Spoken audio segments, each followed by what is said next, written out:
Bonjour à tous et bienvenue sur la chaîne Explique-moi ça. Aujourd'hui, je vous explique les règles des gardiens de Havresac. C'est un jeu édité chez Catch Up Games, un jeu de Frédéric Guérard, illustré par Sabrina Miramont. On peut y jouer de 1 à 4 joueurs à partir de 10 ans pour des parties qui durent environ 30 minutes. J'aime beaucoup ce jeu, je trouve plutôt simple, plutôt efficace. L'idée, c'est on est des gardiens de Havresac. Il va falloir aller tuer des monstres et essayer de récupérer des coffres pour pouvoir avoir plus d'argent, pour pouvoir recruter de nouveau des personnages et ainsi de suite. J'ai bien aimé sa rejouabilité. En effet, à chaque fois, les monstres vont apparaître différemment. Donc, du coup, on ne peut pas prévoir le jeu, ainsi de suite. Il y a une partie de chance puisqu'on tirera les gardiens au hasard dans nos sacs. Mais c'est ça qui fait aussi son charme. Je n'ai pas aimé, par contre, le manque d'interaction. Il n'y a vraiment aucune interaction avec les autres joueurs. Et ça, c'est un peu dommage. J'espère qu'il y aura une extension pour pallier à ça. Allez, on est parti. L'idée, c'est quoi? C'est que le jeu va se dérouler en 5 manches. Vous voyez ici, pour la mise en place, on a mélangé les cartes et on a fait 5 paquets de 5 cartes. Vous avez ici les personnages qu'on va pouvoir incarner ou recruter. Donc du coup, vous avez ici le voleur, la guerrière, le guide, le druide, la chasseuse et la prêtresse. Vous avez ici donc le plateau d'un joueur. Alors là, du coup, j'ai mis qu'un joueur puisqu'il n'y a pas d'interaction. Pour vous expliquer les règles, donc chaque joueur va avoir un plateau. Chaque joueur va avoir des coffres qu'il va positionner, vous voyez, là où il y a le petit dessin de coffre. Vous avez des petits dessins de coffres. Donc vous mettez vos coffres un peu partout. Bien sûr, vous ne regardez pas ce qu'il y a derrière les coffres, sinon ça serait triché. Ici, vous avez des petits villages. Vous voyez, vous allez recouvrir les étoiles et ça vous permettra au fur et à mesure que vous allez poser des villages de récupérer encore plus d'argent pour recruter. Vous allez avoir donc un sac de votre couleur et des personnages de base au début. Vous allez donc avoir le guide, mais j'y reviendrai à quoi ça sert. Vous allez avoir 2 guerrières, un voleur et une prêtresse. Donc ça, c'est la base. Tout le monde a la même chose. D'accord. Ensuite, on va mettre en place les différents monstres. Comment ça se passe? C'est très simple. Une fois que vous avez fait vos 5 paquets de 5 cartes, on va tirer les cartes et on va positionner nos personnages, nos monstres. Là, vous voyez, il y a un cochon en cul violet. Donc, cul violet, tout le monde prend un cochon et le positionne ici. L'archer. L'archer en F rouge. Donc, je vais sur F rouge et je continue. Un archer en I bleu. Une fée sur le 5 violet. Et un crocodile sur le C rouge. Sur le C rouge.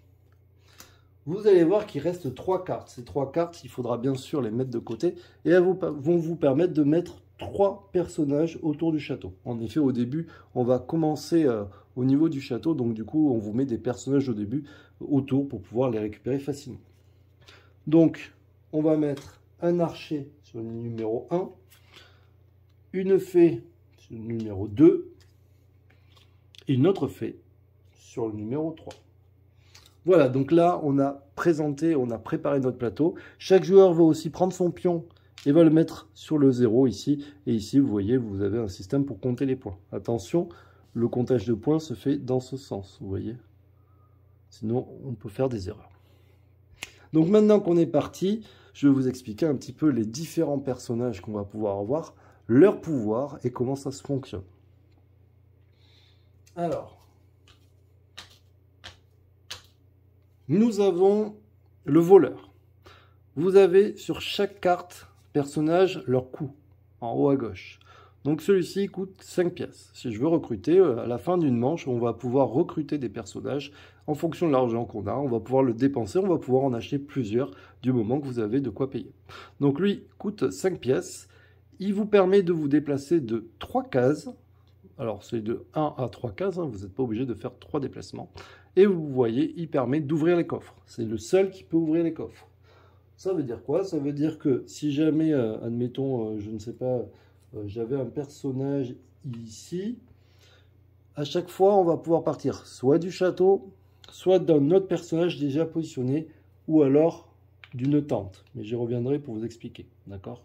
Donc là, par exemple, je suis le voleur, j'ai tiré le voleur, mais je fais 1, 2, 3, et là, je pourrais retourner le coffre, le mettre de côté et utiliser son pouvoir plus tard. Dès le prochain personnage, je vais pouvoir, dès le prochain gardien, je vais pouvoir utiliser son pouvoir.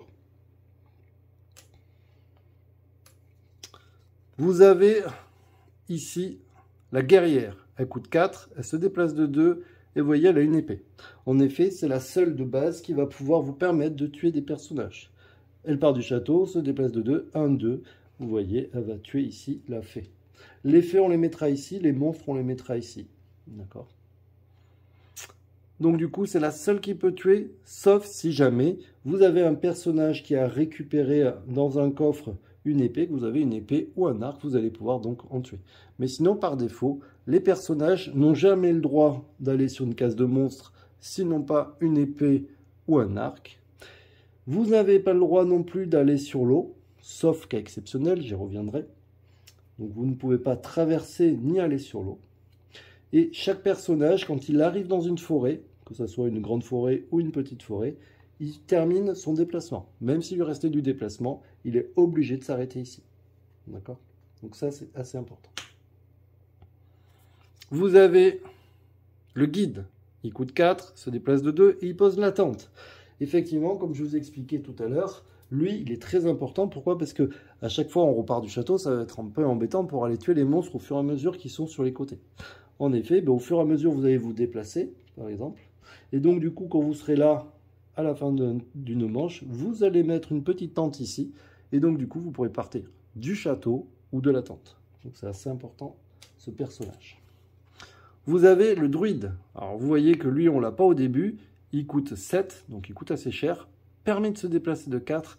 Et alors, vous voyez, il ne tue pas de monstre, mais par contre, il a un pouvoir de la plume qui lui permet de traverser l'eau, traverser les forêts comme si de rien n'était, et il peut même rester sur l'eau.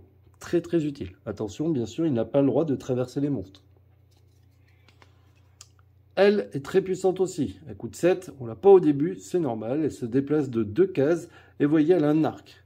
Son pouvoir, ça va être de tirer en ligne droite. Donc admettons, je sais pas, elle est ici. Elle peut très bien tuer, vous voyez, en ligne droite, celui-ci, archer. Elle peut aussi tuer des monstres qui se trouvent à travers l'eau. Vous voyez, elle est ici ou même ici. En ligne droite, hop, vous voyez, elle peut tuer ce monstre, même si ça traverse un lac. Par contre, bien sûr, elle n'a pas le droit, hop, je mets ça comme ça, elle n'a pas le droit de traverser la forêt avec son arc. Ça serait un petit peu compliqué. Elle ne peut pas non plus traverser les villages. S'il y a des villages positionnés, elle ne peut pas traverser les villages avec son arc. Voilà. Mais bon, vous avez compris qu'elle était très intéressante puisqu'elle peut tirer à distance.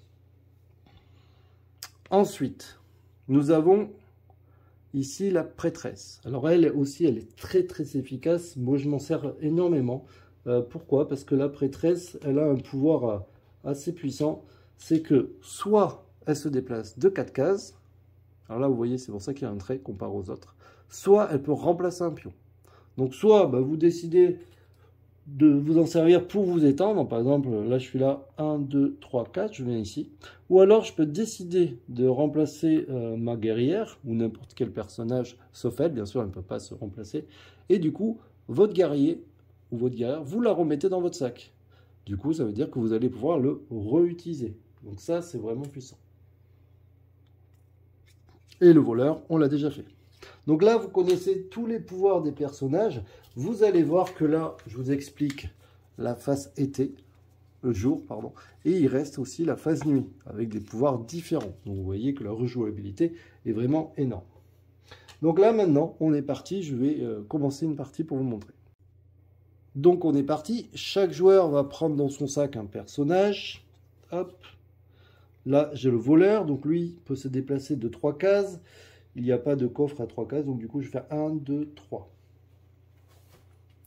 Et ainsi de suite. On va retirer. Donc là, vous voyez, j'ai une guerrière. La guerrière peut taper et se déplacer de 2 cases. Elle peut tuer n'importe qui. Donc soit je tue le crocodile, soit je décide de tuer les fées. Alors, un truc qu'il faut savoir, c'est que les fées elles vont rester pendant une manche seulement. Les autres vont rester pendant tout le long du jeu, tandis que les fées elles vont disparaître. Donc je vous conseille vraiment de tuer au début les fées tant que vous pouvez. Donc du coup, je vais tuer cette fée. Je suis parti du château, 1, 2. J'aurais très bien pu aussi partir, vous voyez, du voleur et faire 1, 2. Là, une deuxième guerrière. Je vais faire 1, 2 et je vais aussi tuer ça. Hop, je continue à tirer. Le guide. Je vous rappelle que c'est là où vous allez positionner la tente pour la prochaine fois. Ça peut être intéressant de le mettre vers une zone où vous n'êtes pas allé. Ou alors, par exemple, vous voyez, je vais faire 1, 2, je vais me positionner dans la forêt. Ça me permettra d'explorer le haut plus facilement. En plus, au milieu, c'est sympa. Je tire là, vous voyez, la prêtresse. La prêtresse permet de remplacer un personnage. Donc ce que je vais faire, c'est que je vais remplacer ou se déplacer de 4, mais là en l'occurrence, je vais remplacer mon voleur que je remets dans le sac. Je mélange, bon voilà, c'est facile, il n'en reste plus qu'un. Je tire le voleur. Du coup, le voleur fait 1, 2, et hop, vous voyez, j'ouvre le coffre. Je regarde ce qu'il y a derrière le coffre, et là, c'est une épée. Ça veut dire quoi? Ça veut dire que j'ai une épée maintenant de dispo que je pourrais réutiliser plus tard.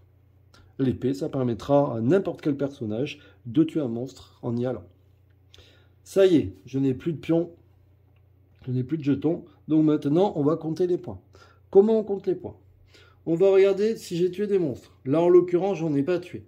On va essayer de dire que j'en ai tué pour vous montrer un petit peu comment on compte les points. Vous avez ici les archers, ça vaut 1, une étoile. Les crocodiles, ça vaut 2 étoiles. Et vous voyez que les cochons, ça vaut 3. Là, on va imaginer que j'ai tué ça et ça. Donc, du coup, ça ferait 4 étoiles. J'ai tué aussi 2 fées. Vous voyez, ça me rapporte 1 et 2. Donc, ça me fait 3. Donc, 3 et 3, 6 et un 7. Hop, les personnages que vous tuez, vous les mettez en haut, ici. Pourquoi? Parce qu'à la fin, suivant où ils seront, vous pourrez récupérer des points. Donc, j'étais à 7. Je vous montre comment ça se passe. Ici, on prend le plateau, on regarde 7 étoiles, ça fait 7 pièces. Donc du coup, je prends 7 pièces. Et ça me fait 3 points de victoire. Donc du coup, mon jeton va ici. Les autres, vos adversaires, font la même chose. Et donc du coup, ils vont avancer leurs points. Du coup, j'ai 7. Je peux décider d'acheter des personnages. J'ai 7, je peux soit par exemple acheter une archère qui coûte 7, ou alors si jamais j'avais eu 8, j'aurais pu en acheter 2, par exemple 2 guerrières. Là j'ai 7, ce que je vais faire, c'est que je vais les dépenser et je vais acheter une guerrière, une archère. Si j'achète l'archère, hop, je la mets dans mon sac.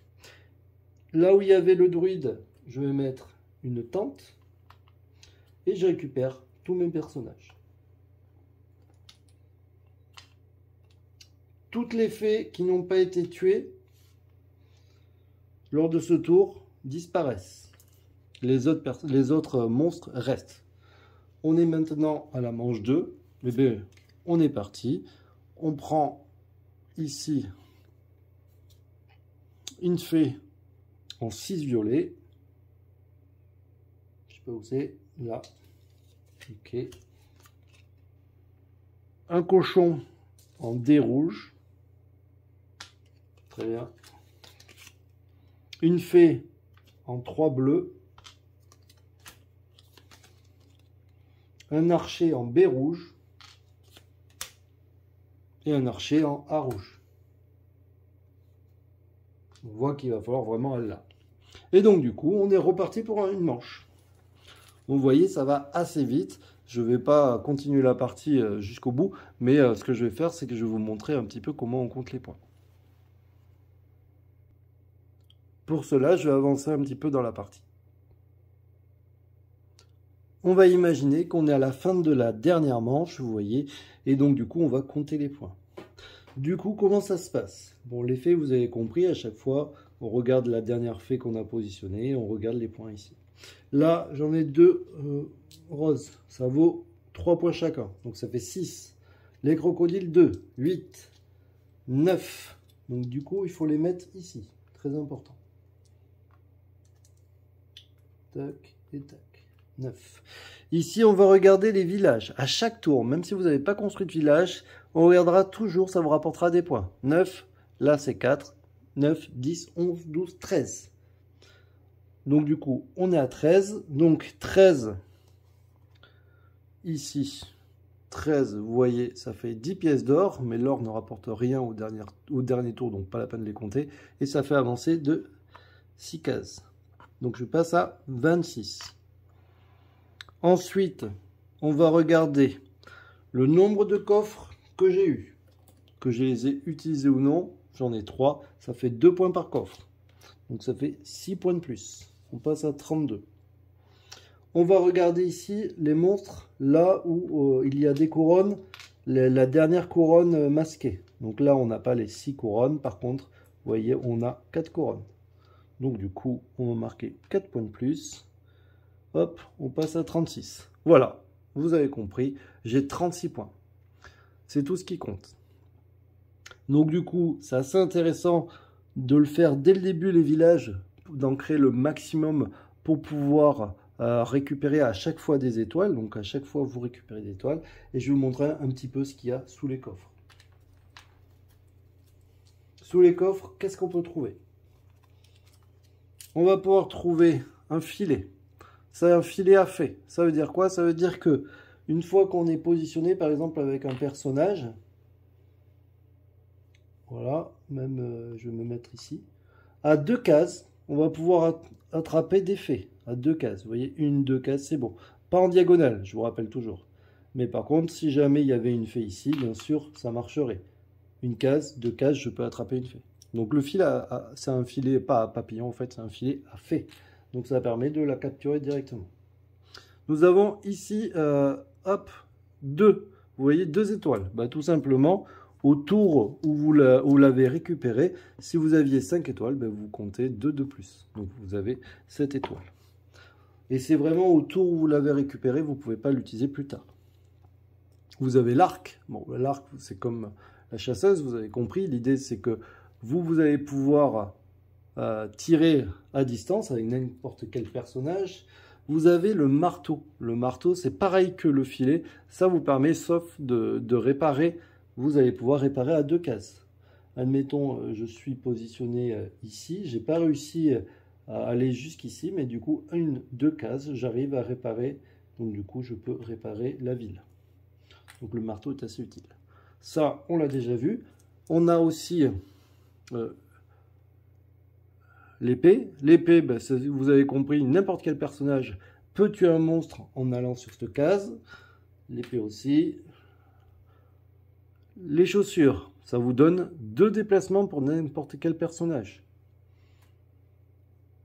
Les chaussures. Et la plume, ben, n'importe quel personnage va pouvoir traverser la forêt ou alors traverser les lacs ou même s'arrêter sur le lac. Bien sûr, une fois que vous l'avez utilisé, hop, vous le retournez pour dire que vous l'avez utilisé. Voilà, j'espère que ça vous aura donné envie d'y jouer. En tout cas, moi, j'apprécie beaucoup l'idée d'avoir des monstres différents. Des fois, vous allez d'un côté, puis en fait, les monstres arrivent de l'autre côté. Il va falloir être stratégique, prendre les bons personnages. Des fois, il va falloir mieux prendre peut-être plus de guides pour pouvoir avoir 2 tentes ou alors peut-être se décider d'ouvrir plus de coffres pour récupérer des points. Bref, c'est vous qui voyez. Je vous dis à très bientôt. N'hésitez pas à vous abonner, à liker. Et puis si vous y jouez, n'hésitez pas à le dire en commentaire. Et puis on pourrait peut-être regarder nos scores. Juste un petit truc, il faut savoir qu'il y a des hauts faits. Ce sont des exploits à réaliser en solo. Par exemple, vous voyez, vous allez cocher des cases si vous arrivez à éliminer 2 monstres grâce à une tente durant la même partie. Tiens, je ne l'ai pas dit et justement, je vais l'expliquer. Si jamais à un moment donné, vous savez, c'est le guide, vous l'avez positionné à un endroit, du coup, vous mettez la tente et on va tirer des cartes. Si jamais vous avez une tente qui est positionnée là où on va tirer un monstre, par exemple sur le câble, ben, du coup, le monstre est automatiquement tué. Donc, c'est assez intéressant de peut-être positionner vos tentes ici. Après, capturer 2 fées grâce à une tente durant la même partie, ben, ça, vous avez compris. Et puis, vous voyez, vous avez plein de choses à faire. Vous avez aussi les quêtes en jeu solo. Essayez de marquer 35 points de victoire avec tous les gardiens en version jour, en version nuit, ainsi de suite. Donc, vous avez de quoi vous amuser. Vous avez aussi, et après, promis, c'est fini. Vous avez un plateau recto verso. Donc là, vous avez aussi la face hiver. Voilà. Qui ne change pas grand chose. Au niveau des règles, c'est les mêmes choses. Mais par contre, c'est disposé différemment. Je vous dis à très bientôt. N'hésitez pas à vous abonner, à liker. Ciao, ciao. Et puis à partager. Merci.